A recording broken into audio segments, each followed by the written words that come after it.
Hello students, BSc second year maths. देखिए, last topic में हम कर रहे थे बाउंड्स ऑफ ऑर्डर्ड फील्ड। ठीक है, जिसमें हमने ऊपरी परिबंध यानी कि upper bound, least upper bound यानी कि सुप्रीमम, ठीक है, सेम ऐसे ही लोअर बाउंड और लीस्ट या ग्रेटेस्ट लोअर बाउंड यानी कि निम्नक के बारे में पढ़ा था। ठीक है, फिर भी मैं इसके बारे में कुछ और थोड़ा डिटेल में बता देता हूँ एग्जाम्पल के साथ में। तो देखिए,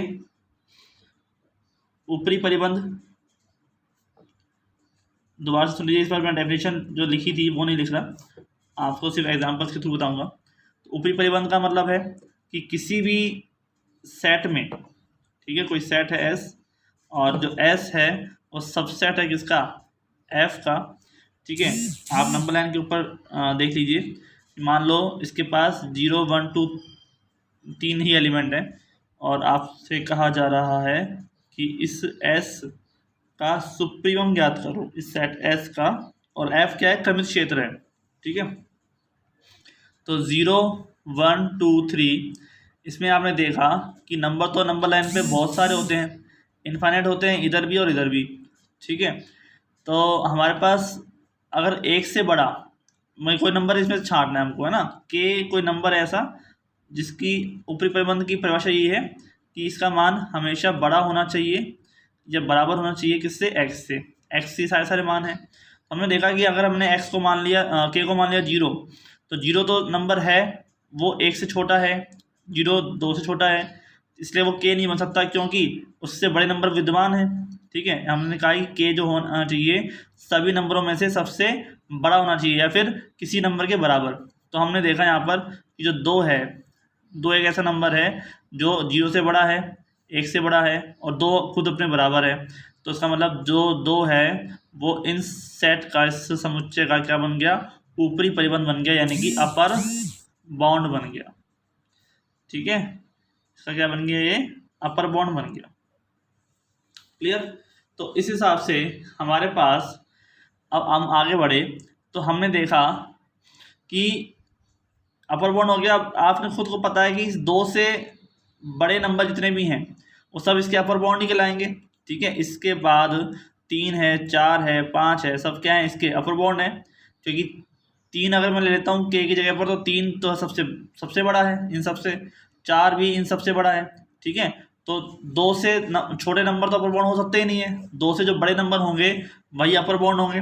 ठीक है, तो हमने देखा कि अब हमें इन नंबरों की कुछ जांच करनी है। तो हमने देखा कि 0 1 2 3 4 इन सब में जो सेट था हमारा ये था। ठीक है, इस सेट में हमने देखा कि 2 हमने क्या लिया है, 2 इज अ अपर बाउंड यानी ऊपरी परिबंध। तो 2 से बड़े वाले सारे नंबर भी क्या होंगे, अपर बाउंड हो जाएंगे। लेकिन जो 2 है ना वो अपने से बड़े वाले सारे नंबरों में सबसे छोटा है। जो 2 है अपने से बड़े वाले जो सारे नंबर है उनमें सबसे छोटा है। ठीक है, 2 is a least upper bound. ठीक है, यानी कि शॉर्ट में लिखो तो LUB। ठीक है, LUB बोलते हैं इसको, लीस्ट अपर बाउंड, या फिर इसका बोलते हैं उच्चक, या फिर उच्चक इंग्लिश में बोलते हैं सुप्रीमम। सुप्रीमम, ठीक है सुप्रीमम है, अपने आप में सुप्रीमम समझता है, वो उच्चक है यहाँ पे। ठीक है, समझ में आ गया। तो उच्चक समझ में आ गया और ऊपरी परिबंध समझ में आ गया। सेम इसका उल्टा कर दो कि के, हमें कोई ऐसा के चाहिए, के डैश मान लेते हैं, के डैश कुछ ऐसा चाहिए जो एक्स से क्या हो, छोटा हो या उसके बराबर हो। ठीक है, के एक्स से छोटा हो या उसके बराबर हो। तो हमारे पास यहाँ पे हमने देखा कि इसी सेट के अंदर जो सबसे छोटा नंबर है वो कौन सा है, 0 है। 0 अपने सभी छोटे नंबरों से, जो 0 है वो 1 से भी छोटा है, 2 से छोटा है, 3 से छोटा है। ठीक है, और 0 के बराबर है। ठीक है, के क्या होना चाहिए, अपने सभी नंबरों से क्या होना चाहिए, सबसे छोटा नंबर होना चाहिए। ठीक है, तो 0 मिल गया। तो हमारे पास जो निम्न परिबंध है वो कौन आ गया, हमारे पास जो निम्न परिबंध है वो आ गया 0। ठीक है, लोअर बाउंड क्या आ गया, 0 आ गया। अब 0 जो है इससे छोटे वाले जो यानी कि -1 -2 -3 ये सब क्या हैं, 0 से छोटे हैं, ये सब भी क्या होंगे, इस समुच्चय के लिए लोअर बाउंड होंगे। ठीक है, ऐसा नहीं कि लोअर ये समुच्चय इसी के अंदर से आना चाहिए, लेकिन लोअर बाउंड होंगे। अब लोअर बाउंड है तो जो जीरो है वो अपने से छोटे वाले सभी लोअर बाउंड में से सबसे बड़ा नंबर है। ठीक है, जो जीरो है, zero is greatest lower bound. ठीक है, ग्रेटेस्ट लोअर बाउंड यानी कि LUB और GLB। ठीक है, इस GLB बोलते हैं या हम बोलते हैं निम्नक, और निम्नक का मतलब होता है इनफीमम। ठीक है, जब किसी भी समुच्चय का ऊपरी परिबंध मिल जाता है, ठीक है, किसी समुच्चय का ऊपरी परिबंध मिल जाता है तो हम उसको क्या बोलते हैं, ऊपर से परिबद्ध। ऊपर से परिबद्ध बोलते हैं जब उसका अपर बाउंड एग्जिस्ट करता है।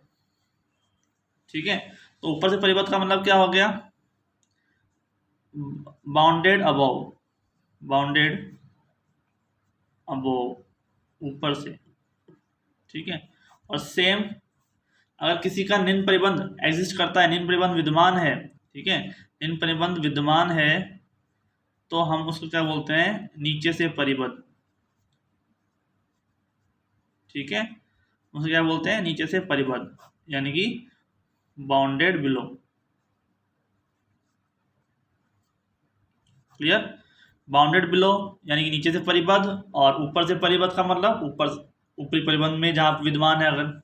तो हमारे पास आपको निम्नक समझ में आ गया। निम्नक क्यों है, जीरो है क्योंकि जब सभी अपने से छोटे वाले नंबरों में से सबसे बड़ा नंबर कौन है, जीरो है। ठीक है, तो किसी भी समुच्चय में आपको ऊपरी से परिबद्ध वैल्यू मिली, जिसे हमने ऊपरी परिबंध का कहा, नीचे से परिबद्ध वैल्यू मिली जिसका हमने निम्न परिबंध कहा। ठीक है, अगर किसी भी सेट के अंदर ऊपरी परिबंध और निम्न परिबंध दोनों विद्यमान हो, यानी कि वो सेट ऊपर से परिबद्ध हो और नीचे से परिबद्ध हो, बाउंडेड अबव भी हो, बाउंडेड बिलो भी हो, तो उसे हम क्या बोलते हैं, बाउंडेड सेट कहते हैं। ठीक है, उसे हम क्या बोलते हैं, परिबद्ध समुच्चय कहते हैं। देखिए, उसे हम परिबद्ध समुच्चय कहते हैं। तो परिबद्ध समुच्चय की परिभाषा क्या होगी, मैं आपको देता हूं। हम कहते हैं बाउंडेड सेट। ठीक है, तो क्रमित क्षेत्र, देखिए आते हैं पेपर में ये सब चीजें। तो क्रमित क्षेत्र F का अरिक्त उपसमुच्चय, ठीक है, उपसमुच्चय क्या है, S है। S परिबद्ध कहलाता है, परिबद्ध कहलाता है जबकि S के दोनों ही ऊपरी तथा निम्न, ठीक है, ऊपरी तथा निम्न परिबंध F में विद्यमान हो, F में विद्यमान हो। ठीक है, अर्थात जो K भी हो विद्यमान और K डैश भी हो। ठीक है, there exist K and K dash belongs to F। ठीक है, K और K डैश कहाँ से आ रहे हैं, F में से आ रहे हैं। अब देखिए K क्या होता है, वो होता है X से बड़ा, और K डैश क्या होता है, X से छोटा होता है। तो K डैश छोटा या बराबर होगा X से, और X जो है वो K से बड़ा या छोटा, मतलब कि X बीच में आ जाएगा, X का मान K डैश और K के बीच में होगा, इसलिए क्या कहलाएगा, परिबद्ध कहलाएगा। ठीक है, all of X belongs to S। ठीक है, ये ध्यान रखिए, S में से आना चाहिए। क्लियर, तो हम एग्जांपल लेके देखते हैं इसके ऊपर।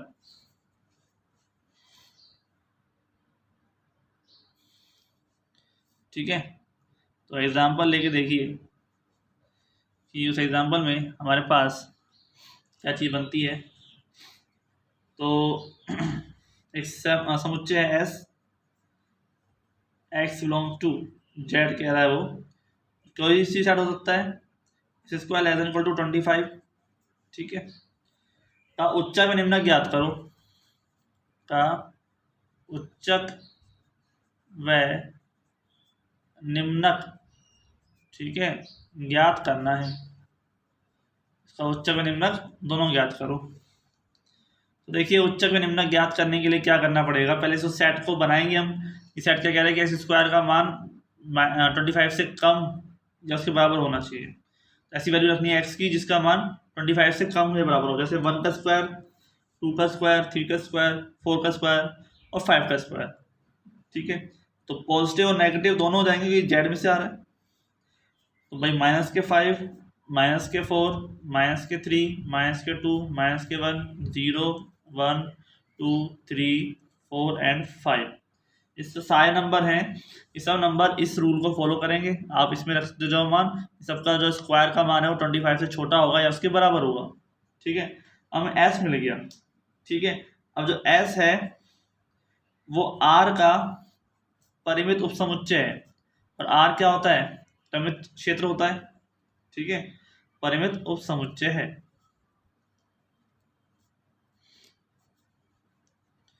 तो आपने देखा जब एस जो है वो आर का परिमित उपसमुच्चय है तो हमारे पास एस का न्यूनतम सदस्य कौन सा है। भाई आप लोगों को उच्चक व निम्नक ज्ञात करने हैं। अगर मैं ऊपरी परिबंध ज्ञात करूं तो भाई मैं कौन सा मान लूंगा जो सबसे बड़ा होगा, वही तो लूंगा। इसमें से मैं 5 ढूंढ रहा हूँ, भाई 5 देख लिया मैंने, 5 जो है सबसे बड़ा मान है। अब 5 जो है अपने पूरे सेट के अंदर ऊपरी परिबंध है, क्योंकि अगर मैं k बराबर 5 ले रहा हूँ तो k इक्वल टू 5, और ये 5 जो है वो x से बड़ा या उसके बराबर है। x का मतलब प्रत्येक x से, ठीक है, एवरी x, जो भी x में है इन सब नंबर से क्या है, बड़ा है या उसके बराबर है। तो ऊपरी परिबंध कौन हो गया, 5 हो गया। और जो 5 है अपने से ऊपर वाले सब नंबरों में से क्या है, छोटा है, ठीक है। तो इसका मतलब क्या होगा, 5 उच्चक हो गया। और ऐसे हमने देखा कि सब नंबरों में से छोटा नंबर कौन सा है, -5 है, ठीक है। -5 जो है वो सबसे छोटा नंबर है, जिसमें हम कह सकते हैं कि k डैश इक्वल टू 5, क्योंकि जो -5 जो -5 है वो सभी सभी एक्सों से कैसा है, छोटा या उसके बराबर है, ठीक है। आप x बराबर ले लो -4, तो -5 उससे छोटा है, -3 से छोटा है, -2 से भी छोटा है, -1 से भी छोटा है, ठीक है, सबसे छोटा मान है, और -5 के बराबर है।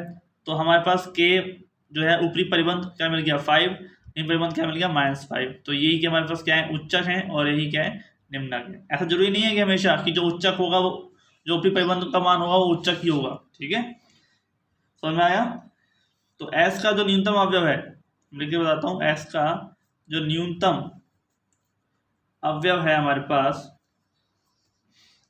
सदस्य है वो है -5 है, ठीक है। अतः यह s का निम्न परिबंध होगा, निम्न परिबंध होगा, ठीक है। स्पष्ट है कि -5 से छोटी सभी संख्याएं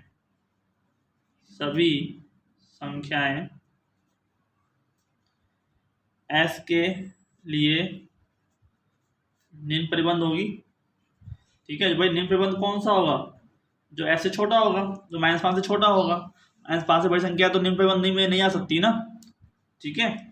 -5 छोटी संख्या आएंगी, तो -5 क्या उसमें सबसे बड़ा है, ठीक है। तो अतः -5 उनमें सबसे बड़ा है,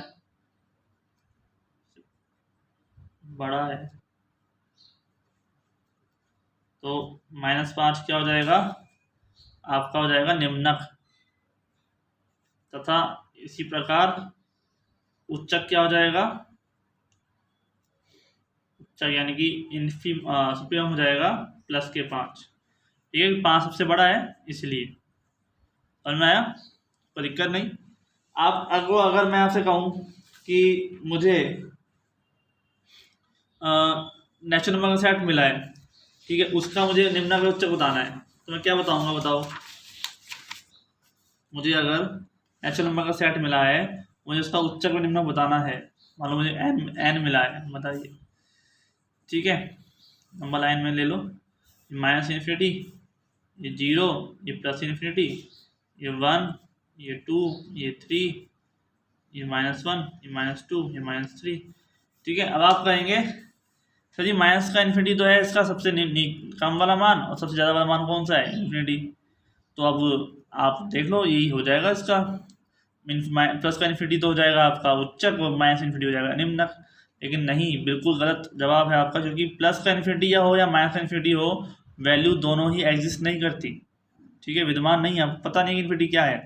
आप कैसे बता सकते हो कि इन्फिनिटी सबसे बड़ा है? क्योंकि इन्फिनिटी विद्यमान नहीं है, बल्कि इन्फिनिटी से बाद वाला नंबर कौन सा होगा? बाद वाला नंबर नहीं होगा। तो इसलिए इसका ना तो ऊपरी परिबंध विद्यमान है, ना ही निम्न परिबंध विद्यमान है। इसका मतलब ये जो समुच्चय है वो परिबद्ध समुच्चय नहीं है, इसका उच्चक व निम्नक विद्यमान नहीं है। ठीक है, इसका उच्चक, सॉरी मैंने गलत लिख दिया, वैल्यू स्टार्टिंग होती है 1 से, सॉरी। ठीक है, वैल्यू स्टार्टिंग से होती है 1 से होती है। ठीक है, 1 टू इन्फिनिटी होती है। मैंने जेड देख लिया था। ठीक है, इसको मैं जेड मान के चलूंगा तो उसका उच्चक व निम्नक विद्यमान नहीं होगा। अब मैं एन की बात कर रहा हूँ, नेचुरल नंबर की, तो इसका उच्चक विद्यमान नहीं है, क्योंकि इन्फिनिटी पर जा रहा है। जबकि इन्फिमम यानी कि निम्नक वो क्या है? 1 है। ठीक है, इन्फिमम कितना है? 1, और उच्चक कितना है? इन्फिनिटी। समझ में आ गया? अगर मैं जेड की बात करूँ ना, तो मैं कह सकता हूँ कि माइनस इन्फिनिटी से इन्फिनिटी है, और इसका कोई भी ना तो उच्चक विद्यमान है, ना ही निम्नक विद्यमान है। ठीक है, न तो उच्चक है और न ही निम्नक है।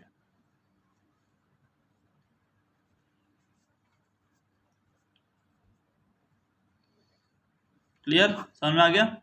मिलते हैं अगले वीडियो में। आज के लिए इतना ही। Thank you.